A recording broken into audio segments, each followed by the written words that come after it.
ආයිබෝවන් කියලා පිළිගන්නවා අපේ YouTube channel එකට. අද වීඩියෝෙන් අපි කතා කරන්නේ ඩයලොග් සැටලයිට් ඩිස් එක එහෙම නැත්නම් වෙන සැටලයිට් ඩිස් එකක සිග්නල් නැති වුණොත් කොහොමද ඒක හදාගන්නේ කියලා. ඒ වගේම මොන හේතුවෙන්ද සිග්නල් නැති වෙලා තියෙන්නේ? අපි කොහොමද මේ දෝෂය හොයාගන්නේ? කොහොමද ඒක හදාගන්නේ කියලා තමයි අද වීඩියෝ එකෙන් අපි ඔයාලට කියලා දෙන්නේ. ගොඩක් වෙලාවට සිග්නල් නැති වෙන දෙයක් තමයි ඩයලොග් වල වගේම ඕන සැටලයිට් ඩිස් එකක සිග්නල් නැති වෙනවා තද වැස්සට. මේක සාමාන්‍ය දෙයක්. ලොකු වැස්සක විතරයි මේක වෙන්නේ. පොඩි වැස්සටත් මේක වෙනවා නම් ඔයාලගේ ඩිස් එක හරියට සැටලයිට් එකට එලයින් වෙලා නැහැ, ફોකස් වෙලා නැහැ හරියට. ඒක හදාගන්න වෙනවා. හැබැයි ලොකු වැස්සකට සිග්නල් නැති වෙලා ගියාම ටික වෙලාවකින් වැස්ස අඩු වුණාම ආයේ තිබුණ විදිහටම සිග්නල් එක හොඳට වැඩ කරනවා. ඔයාලා ඩිස් එකට මුකුත් කරන්න යන්න එපා. අනිත් එක වැහි වෙලාවේ ඩිස් එක වෙනස් කරන්න හදන්න යන්න එපා. ටික වෙලාවක් බලන් ඉන්න ඉවසන්න වැස්ස ඉවර වෙනකන්. ඊට පස්සේ සිග්නල් එන්නේ නැත්තම් ඔන්න ගැටලුවක් තියෙනවා. හැබැයි ඔයාලගේ ඩයලොග් ටීවී එකේ පොඩි වැස්සක් එනකොටත් යන්තම් පොද වැටෙන කොටත් සිග්නල් අඩු වෙනවා නම් රූප කැඩි කැඩි පේනවා නම් පේන්නේ නැත්තම් හරියට ඔන්න ඔයාලගේ ඩිස් එකේ එලයින් එකේ ප්‍රශ්නයක් තියෙනවා. ඒ කියන්නේ හරියටම සැටලයිට් ඩිස් එක සැටලයිට් එකට ફોකස් වෙලා නැහැ කියන එක. එහෙමනම් හරියට ඒක හදා ගන්න ඕනේ. සිග්නල් එක හරියට තියෙන්න ඕනේ. සිග්නල් ලෙවල් එක හරියට තිබුණේ නැත්තම් පොඩි බාධාවක් පොඩි වැස්සක් හරියනකොට ඔයාලට සිග්නල් නැති වෙලා යනවා. සැටලයිට් එකට හරියටම ફોකස් කරලා හදා ගන්න එක අපි ඊළඟ වීඩියෝ එකකින් ඔයාලට කියලා දෙනවා. ලොකු වැස්සකින් පස්සේ ගොඩක් වැස්සට පස්සේ අපේ ඩිස් එක වැඩ කරන්නේ නැත්තම් LNB එකට වතුර ගිහිල්ලා තියෙන්න පුළුවන්. අපේ ඩිස් එක LNB එක ගොඩක් පරණ නම් අවුරුදු ගාණක් පරණ නම් මේක දිරලා ඇතුළට වතුර ගිහිල්ලා තියෙන්න පුළුවන්. එහෙම වුණොත් එහෙම අපිට සිග්නල් එන්නේ නැහැ. ඩිස් එක හරවන්න කලින් ඩිස් එක වෙනස් කරන්න කලින් චුට්ටක් හොයලා බලන්න. LNB එකට ළඟට ගිහිල්ලා බලන්න ඇතුලේ වතුර පිරලා තියෙනවද කියලා. අපිට ගලවලා බලන්න පුළුවන් LNB එකේ වතුර පිරලා තියෙනවද කියලා. එහෙම වතුර තියෙනවා නම් LNB එක ගොඩක් වෙලා සවුත් වෙලා ඇති, පිච්චිලා ඇති. එහෙම වුණොත් අපිට කරන්න තියෙන්නේ අලුතෙන් LNB එකක් ගෙනල්ලා ඒ වෙනුවට හයි කරගන්න එක. අලුත් LNB එකක් ඩයලොග් ආකේඩ් එකකින් රුපියල් 500ට වගේ ගන්න පුළුවන්. එහෙම ගෙනල්ලා අර කලින් LNB එක හයි කරලා තිබුණ විදිහටම තිබුණ පැත්තටම බලලා හයි කරන්න ඕනේ. පැත්ත වෙනස් වුණොත් සිග්නල් එන්නේ නැහැ. ඒක මතක ඇතුව LNB එක ගලවන්න කලින් LNB එක තියෙන විදිය අපි මේ ෆොටෝ වල දානවා LNB එක තියෙන විදිය. නැත්නම් ඔයාලා LNB එකේ ඩිස් එකේ ෆොටෝ එකක් ගහගන්න ඒ විදියටම LNB එක හයි කරන්න. වෙනස් වුණොත් ඔයාලට සිග්නල් එන්නේ නැහැ මොන දේ කළත්. තද අකුණු තිබුණ වෙලාවක ටීවී එක වැඩ කරන්නේ නැත්නම් ඔයාලගේ සැටලයිට් ඩිස් එක වැඩ කරන්නේ නැත්නම් ගොඩක් විට LNB එකට අකුණු වලින් හානි වෙන්න පුළුවන් හැකියාව තියෙනවා. බොක්ස් එකට මොකුත් වෙන්නේ නැහැ සමහර වෙලාවට. ගොඩක් අඩුයි. නමුත් LNB එකට මේ අකුණු සැර නිසා හානි වෙන්න පුළුවන්. ඒ වගේ වෙලාවටත් කරන්න තියෙන්නේ LNB එක ගලවලා අලුත් LNB එකක් මාරු කරගන්න එක තමයි. සැටලයිට් ඩිස් එකක සිග්නල් එන්නේ නැති විදිහ තව බලන්න ඕන එකක් තමයි ඒ ඩිස් එක සහ ඔයාලගේ රිසීවර් එක අතර නැත්නම් සෙට් බොක්ස් එක අතර සම්බන්ධතාව ගොඩනගන වයර් එක. වයර් එකට හානි වෙලා තියෙන්න පුළුවන්ද කියන එක. සමහර වෙලාවට වයර් එක මීයෝ කාලා තියෙන්න පුළුවන්, වෙන සත්තු කාලා තියෙන්න පුළුවන්. හොඳට හොයලා බලන්න සිග්නල් නැත්තම් වයර් එකට හානි වෙලාද කියලා. සමහර වෙලාවට වයර් එක බුරුල් වෙලා තියෙන්න පුළුවන්. LNB එක හයි කරලා තියෙන තැනින් වයර් එක බුරුල් වෙලා තියෙන්න පුළුවන්. ඒ වගේම රිසීවර් එකට එන එකක් බුරුල් වෙලා තියෙන්න පුළුවන්. මෙහෙම වෙලා තිබුණොත් එහෙම සිග්නල් එන්නේ නැහැ. ඒ නිසා හරියට බලන්න වයර් එක බුරුල් වෙලා තියෙනවද කියලා. ඒ වගේම තමයි මේ වයර් එකේ දෙකලවර එකට ගෑවිලා තිබුණොත් ෂෝට් වෙලා තිබුණොත් සිග්නල් එන්නේ නැහැ.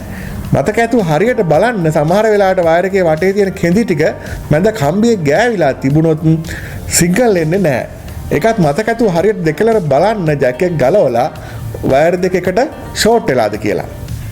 සමහර ඉස්සර ආපු සැටලයිට් බොක්ස් වල SD සැටලයිට් බොක්ස් වල ඇන්ටනා එක හයි කරන්න පෝට් දෙකක් තියෙනවා. සමහර අය මේකේ වැරදි පෝට් එකට වයර් එක හයි කරනවා. දැන් මේකේ පෝට් දෙකක් තියෙනවා. මේ පෝට් දෙකෙන් LNB in කියන එකට තමයි වයර් එක සෙට් වෙන්න ඕනේ. සමහර අය අවුට් එකට වයර් එක හයි කරනවා. එහෙම වුණොත් සිග්නල් එන්නේ නැහැ. මෙන්න මේ වර්ග දෙකේ බොක්ස් වල තමයි මේ සිම් එක පැත්තකින් දාන්න තියෙන බොක්ස් එකේ මෙන්න මේ ලොකු සිම් දාන්න තියෙන බොක්ස් දෙකේ තමයි මේ විදියට ඇන්ටනා පෝට් දෙකක් තියෙන්නේ. ඒ දෙකෙන් ඇන්ටනා වයර් එක LNB in කියන එකට සෙට් කරන්න ඕනේ. මතක ඇතුව ඒක හරියටම බලලා සෙට් කරගන්න. සමහර අය ඉතින් වෙන වැරද්දක් තමයි වෙන එකට සිග්නල් ඇන්ටනා වයර් එක හයි කරනවා. අපි කොච්චර try කරත් කොච්චර බැලුවත් සිග්නල් එන්නේ නැහැ එහෙම වුණොත්. සමහර වෙලාවට power supply එකේ ගැටලුවක් නිසා LNB එකට කරන්ට් එක යන්නේ නැහැ. ඒ වෙලාවට රිසීවර් එක ඔන් වුණාට සිග්නල් එන්නේ නැහැ අපිට. හේතුව මොකද? අවශ්‍ය විදුලි බල ප්‍රමාණය LNB එකට යන්නේ නැති නිසා. දැන් අපේ හැම දෙයක්ම හරියට තියෙනවා නම් අපිට සැකයක් තියෙනවා නම් power supply එක ගොඩක් පරණයි නම් අලුත් power supply එක 12 volt power supply එකට මාරු කරලා බලන්න සිග්නල් නැති වෙන මේකත් හේතුවක් වෙන්න පුළුවන්. ඒ වගේම තව ප්‍රශ්නයක් තමයි ගොඩ දෙනෙක්ට පොඩි අය රිමෝට් එක අරගෙන LNB එකේ power එක off කරනවා. settings වලට ගිහිල්ලා එයාලා නොදැනුවත්ව LNB එකේ power එක off කරගන්නවා. එහෙම වුණොත් අපි කොච්චර try කරත් LNB එකේ power off නිසා LNB අවශ්‍ය කරන්ට් එක යන්නේ නැහැ. එහෙමනම් අපේ රිසීවර් එකට අදාළ සිග්නල් එක එන්නේ නැහැ. මතක ඇතුව බලන්න පොඩි අය එවුවට පස්සේ සිග්නල් නැති වෙලා තියෙනවා නම් සමහරකට settings වලට ගිහිල්ලා මම පෙන්නන්නම් එතන බලන්න LNB එකේ power off වෙලා තියෙන්න පුළුවන්. ඩයලොග් TV වල නැත්නම් සැටලයිට් ඩිස් වල ගොඩක් වෙන ප්‍රශ්නයක් තමයි ඩිස් එක හැරෙන එක. මේක හැරෙන්න පුළුවන් ඩිස් එකට සත්තු පැනලා වඳුරෝ රිලව් වගේ සත්තු පැන්නොත් නැත්නම් වෙන සත්තු මොකක් හරි ඩිස් එකට ආවොත් ඩිස් එක හැරෙන්න පුළුවන්. නැත්නම් උස්පාත් වෙන්න පුළුවන් හැකියාව තියෙනවා. එහෙම වුණාම වෙන්නේ මොකද්ද? සිග්නල් නැති වෙලා යන එක. හොඳට හොයලා බලන්න. අපි ගෙදර නැති වෙලාවක ගෙදරට වඳුරෝ ඇවිල්ලාද රිලව් ඇවිල්ලාද අන්න එහෙමනම් සිග්නල් නැති වෙලා තියෙනවා ඔයාලගේ රිසීවර් එකේ. ගොඩක් විට වෙන්නේ ඩිස් එක හැරිලා තියෙන්න පුළුවන් නැත්නම් උස්පාත් වෙලා තියෙන්න පුළුවන්.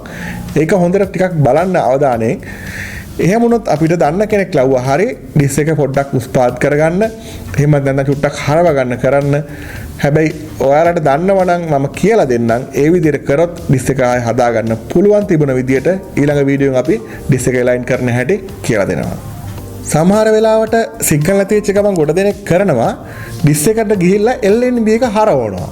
LNB එක එයාලට මට කරකෝලා බලනවා සිග්නල් එයිද කියලා.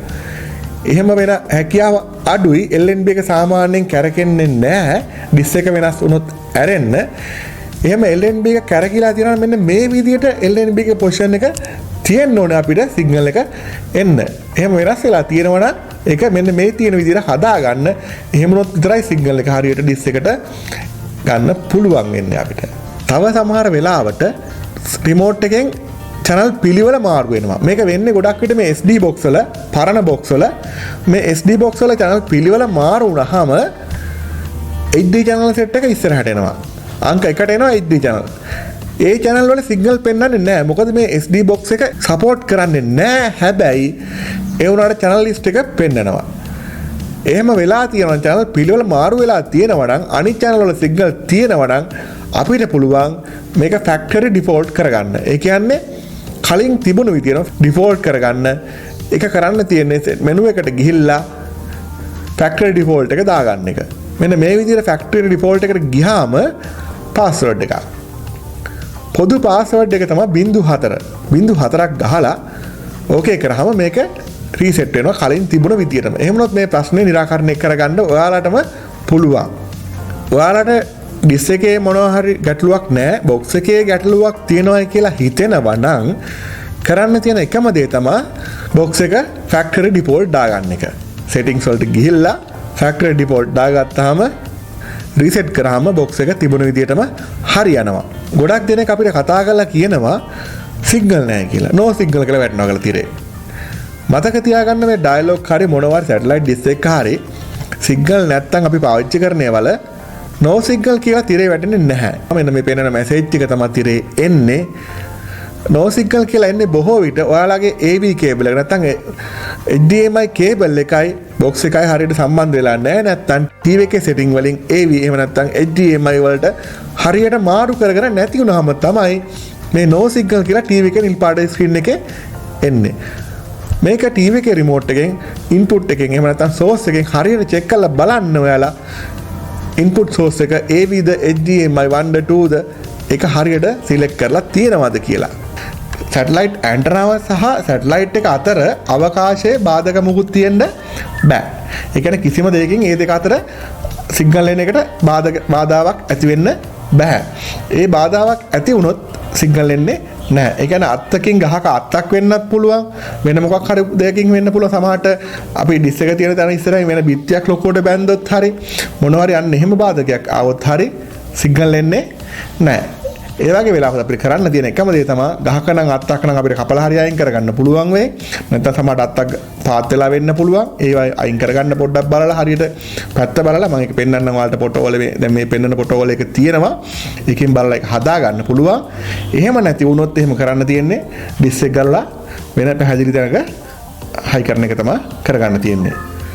තව සමහර වෙලාවට අපේ ප්‍රශ්නයක් නොවි විකාශන මධ්‍යස්ථානය සහ චන්ද්‍රිකාව අතර sannivedanයට බාධාවක් ආවොත් අපිට සිග්නල් එක එන්නේ නැහැ. හැබැයි මේ වෙන දේ මුළු ප්‍රදේශයට මුළු ආවරණ කලාපයටම බලපානවා. ඒ කියන්නේ හැමතැනටම මේ සිග්නල් එක එන්නේ නැහැ. අපි කියමු දකුණු ආසියාව කවර් කරනවා නම් දකුණු ආසියාවට මේ සැටලයිට් එක කරා සිග්නල් එක එන්නේ නැහැ. මොකද විකාශන මධ්‍යස්ථානයෙන් දෙන සිග්නල් එක සැටලයිට් එකට යන්නේ නැති නිසා. ඒ කියන්නේ අප්ලින්ක් එකේ මොකක් හරි බාධාවක් වුණොත් දෝෂයක් වුණොත් සිග්නල් එන්නේ නැහැ. හැබැයි ඒක හැමෝටම බලපාන පොදු දෙයක් මේක.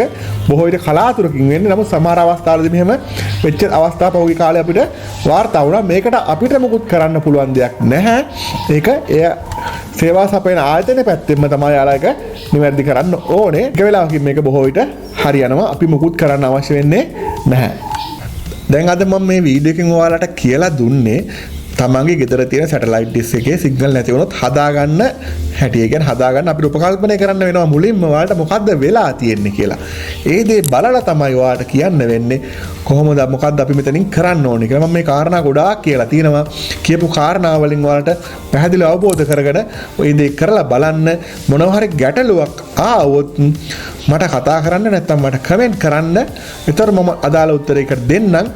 හැබැයි ඔයාලා ඩිස් එක වෙනස් කරගෙන තියෙනවා නම් ටිකක් අපහසුයි ඔයාලට ඒක තේරෙන්නේ නැත්නම් නමුත් කියලා දෙන්නම්. අපි ඊළඟ වීඩියෝ එකේදී පැහැදිලි කරනවා කොහොමද සැටලයිට් ඩිස් එකකින් සිග්නල් එක ගන්න ආකාරය අපි ඊළඟ වීඩියෝ එකෙන් කියන්න බලාපොරොත්තු වෙනවා. අපිත් එක්ක දිගටම රැඳී ඉන්න කියලා ඔයාලට කියනවා. ඔයාලට මේ තාක්ෂණික දේවල් සම්බන්ධ සැටලයිට් ඩිස් ඒ වගේම තව තාක්ෂණික තොරතුරු සම්බන්ධ වීඩියෝ ගොඩක් අපි ලෑස්ති කරන යනවා. ළඟදී මේ ඔයාලට ඉදිරිපත් කරන්න බලාපොරොත්තු වෙනවා.